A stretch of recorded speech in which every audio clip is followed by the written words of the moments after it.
Ya ilahi senden bir dileğim var, kapından sürüp de dara düşürme, dara düşürme.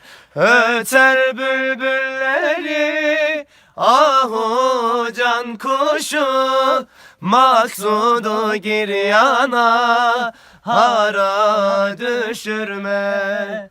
Öter bülbülleri ahu can kuşum, maksudu giryana hara düşürme.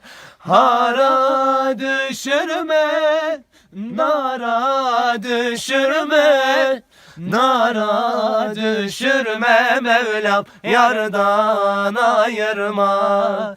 Hara düşürme, dara düşürme, nara düşürme Mevlam, yardan ayırma.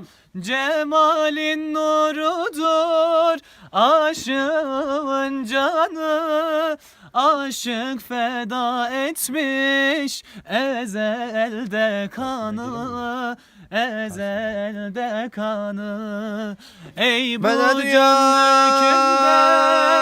ruhun sultanı, aşkından başka bir hana düşürme.